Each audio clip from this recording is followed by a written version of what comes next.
Hello दोस्तों, आपका स्वागत है हमारे चैनल पर। आज हमारे पास है क्लास 9 एक्सरसाइज 10.3।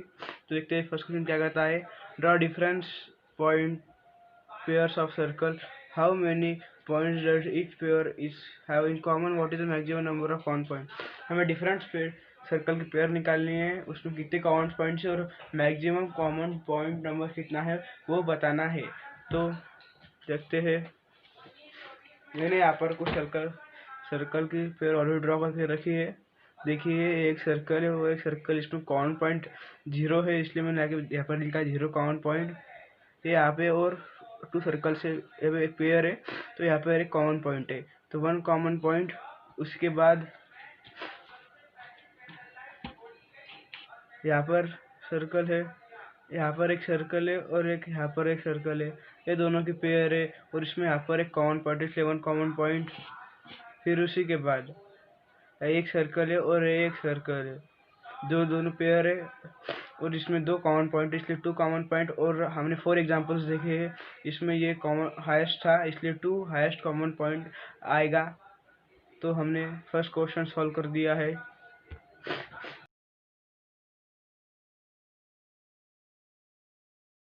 अब हम देखेंगे क्वेश्चन नंबर 2। क्वेश्चन नंबर 2 कहता है कि अगर हमारे पास कोई भी सर्कल है, हमें उसका सेंटर फाइंड करते आना चाहिए। तो देखते हैं हम। मैंने एक सर्कल यहाँ पर निकाल लिया है। अब हम यहाँ पर 2 कॉर्ड निकालेंगे। कहाँ पे भी मैंने एक यहाँ पर निकाला और एक यहाँ पर। इसका नाम दे देते 1 A B C and D. उसको फिर चॉप लेंगे और ए पर रखेंगे और एक आर्क यहाँ पर ऐसे निकालेंगे और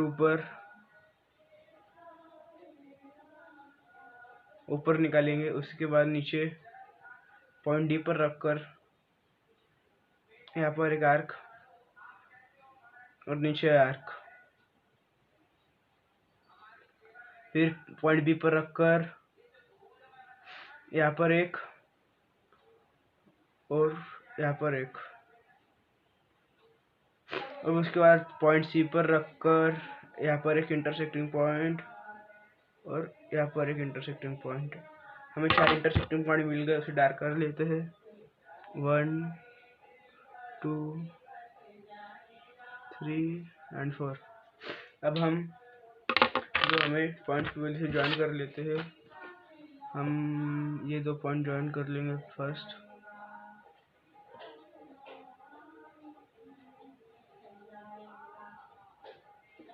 फिर अपोजिट डायरेक्शन वाले भी।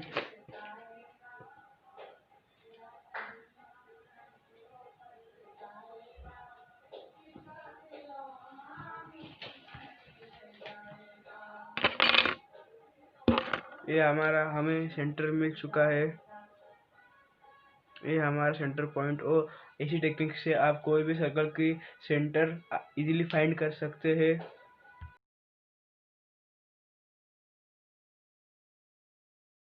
अब हम देखेंगे क्वेश्चन नंबर 3, जो बहुत लेंदी है, तो अब अच्छे से समझ लेना। क्वेश्चन नंबर 3 कहता है कि अगर हमारे पास 2 इंटरसेक्टिंग सर्कल है, जिसमें 2 इंटरसेक्टिंग पॉइंट है, मीन्स कॉमन पॉइंट है, उसमें हमें एक डायगोनल निकालना है और उसे परपेंडिकुलर प्रूव करना है। तो आइए हम देखते हैं।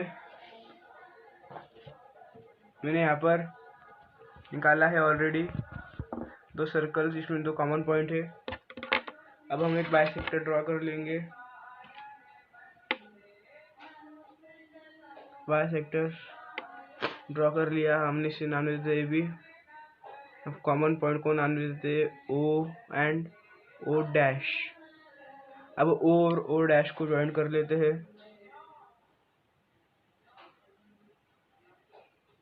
अब हमने ओ और ओ डैश को ज्वाइन कर लिया है। फिर हम ए और ओ को ज्वाइन कर लेते हैं और फिर बी ए और ओ डैश को भी ज्वाइन कर लेते हैं।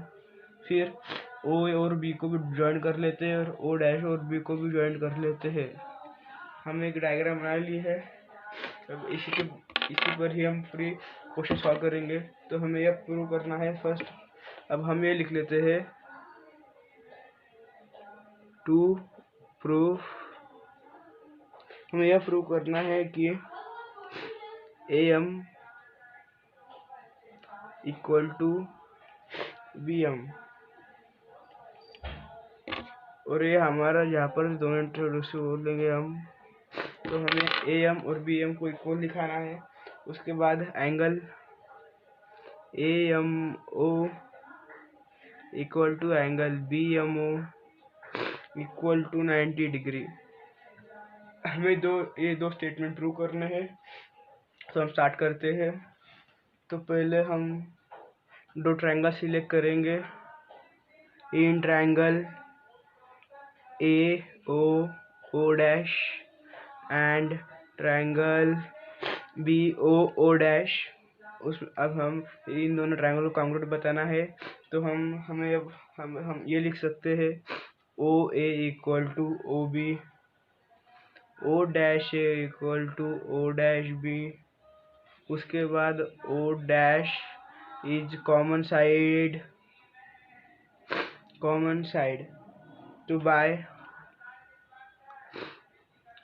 यस हम ये लिख सकते हैं कि triangle AOO dash is congruent to triangle BOO dash.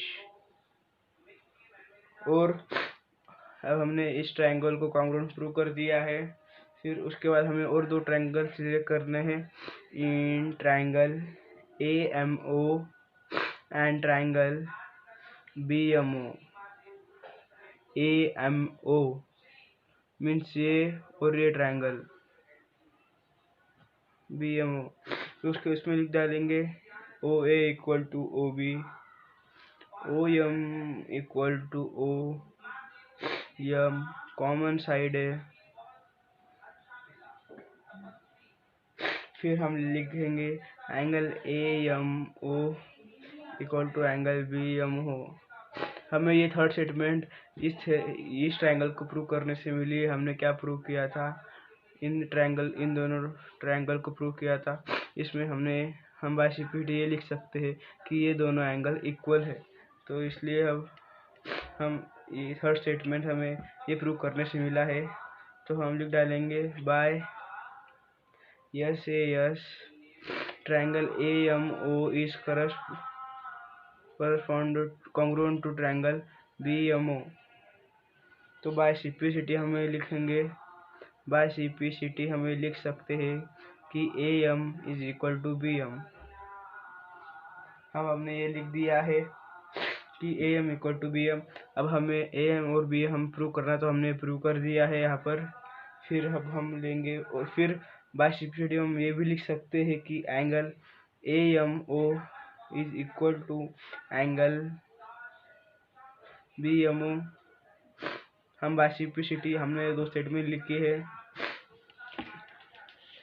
तो अब नेक्स्ट पेज पे मैं फिर से लिख लेता हूँ angle AMO is equal to angle BMO। फिर हम लेंगे एंगल AMO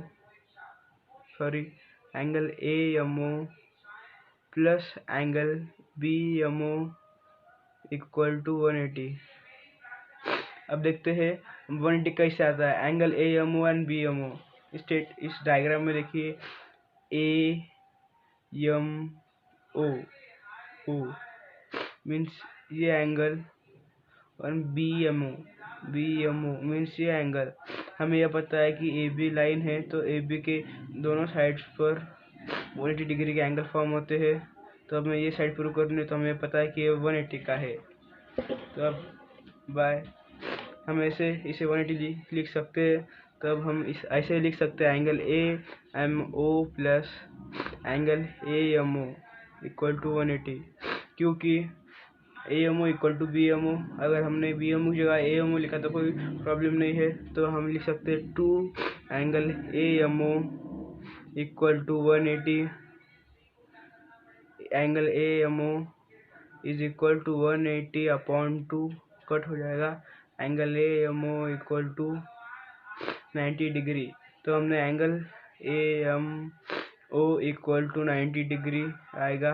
तो फिर एंगल BMO भी ऑटोमेटिकली 90 आ जाए, क्योंकि हमने AMO इक्वल टू BMO, तो मीन्स तो हम डायरेक्टली लिख सकते हैं कि angle AMO equal to angle BMO equal to 90 degree. तो हमने प्रूव कर दिया है, हेंस प्रूव।